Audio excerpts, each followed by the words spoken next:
Welcome to this tutorial on how to score the Regents Cup tournament. We are using technology to help us score in the tournament, so you will need to have access to a cell phone or a laptop or a tablet because you'll be using a link that we provide you to go in and actually do the scoring.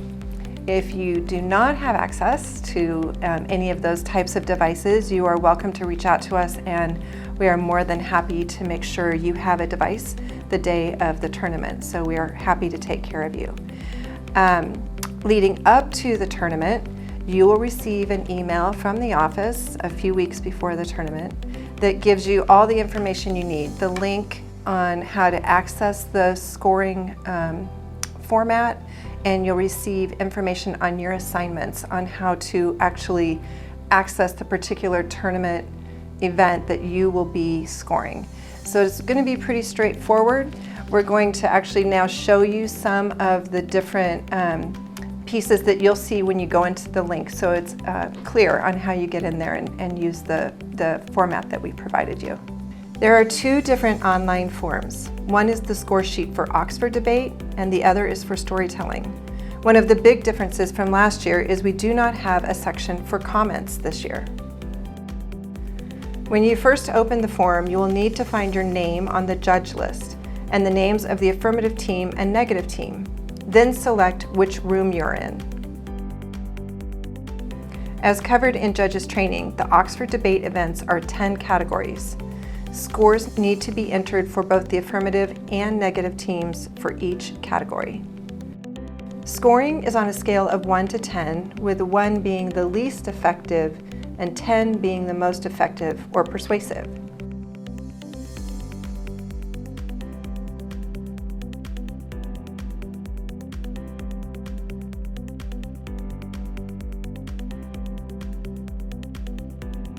At the bottom of the scorecard, there are buttons which will calculate the score and the score percentage. The score percentage is a new feature and may help you consider your score if you want to adjust your score before submitting it. You must enter a score for each category to be able to submit your scorecard. Once you have completed entering your score, click the Submit button. Similar to the Oxford scorecard, you will select your room, find your name, and then the name of the first speaker.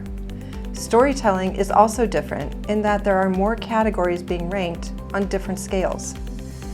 There are 3 scoring categories. The first category is on an 8-point scale, and the second and third categories are on 6-point scales.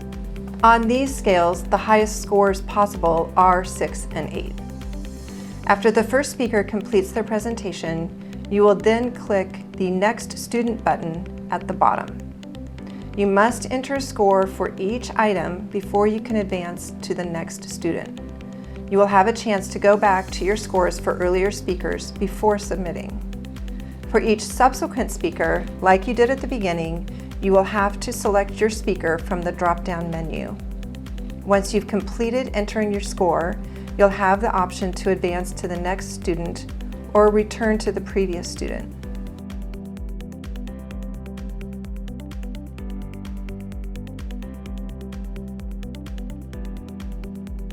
Once you are on your final speaker at the bottom, you will have the chance to calculate the scores you've entered. You can then either go back to a previous student speaker or submit your score.